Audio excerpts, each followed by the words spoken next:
নাস্তা শিখির লাগিয়া কারণ আমি বাংলাদেশে চলে আইছি। হ্যালো, সালাম আলাইকুম। আমি মোহাম্মদ চৌধুরী, আর আজকে চলে আসছি যে মক্কা শহরের একটি বাজারে। এই বাজারটা নাম কি করে কইতে পারি না। তো এটা পড়ছে আপনার নাক্কাসার অপোজিট সাইডে পড়ছে। যারা সৌদি আরবে আছে ওরা কইতে পারবো। তো ফার্স্ট টাইম এসে আমি চানাচুর নিলাম, কারণ ঝালমুড়ি দেখে পাগল হয়ে গেছে। দেশে থাকলে তো ঝালমুড়ি খাই। যারা ঝালমুড়ি লাভার আছে আরও কইতে পারবো, ঝালমুড়ি দেখলে আর মাথা ঠিক থাকে না, ঝালমুড়ি খাইতে হইব।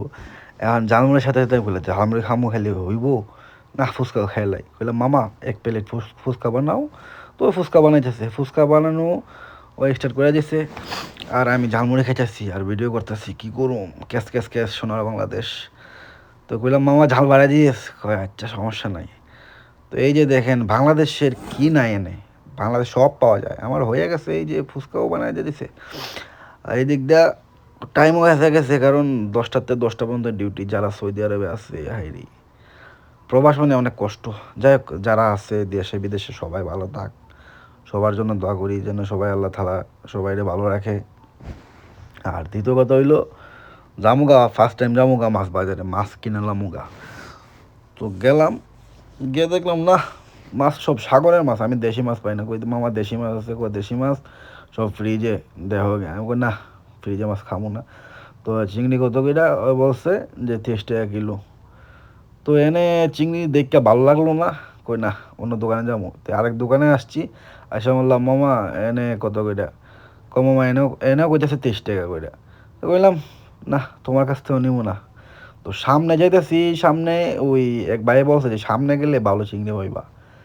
তাই কই আমি 1 কিলো লেগে এই দোকান ওই দোকান দেখে লাভ আছে, যা সামনের দোকানে যদি ভালো হলে এলামও। তো সামনে দোকানে গেলাম, গিয়ে বললাম মামা চিংড়ি কত করে? ওইটাই বলতেছে 23 টাকা। আমি কই মামা 22 টাকা।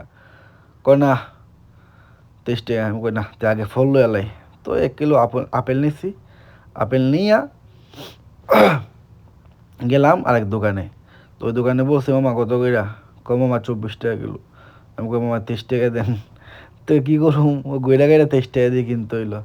কিনা গেলাম গাজর কিনতে, গাজর কিনা লইলাম 2 কিলো 5 রিয়াল দেয়া, বুঝছেন। যাই হোক, অনেক দিন পর মনে করেন একটা খোলামেলা হাওয়ার ভিতরে এই যে বাজারটা অনেক সুন্দর লাগলো, ভালো লাগলো। আসলাম, আমি আগে আসছি কিন্তু বাজারের নাম জানি না। আর সবাই ভালো থাকেন, ইনশাল্লাহ আবারও দেখা হইব।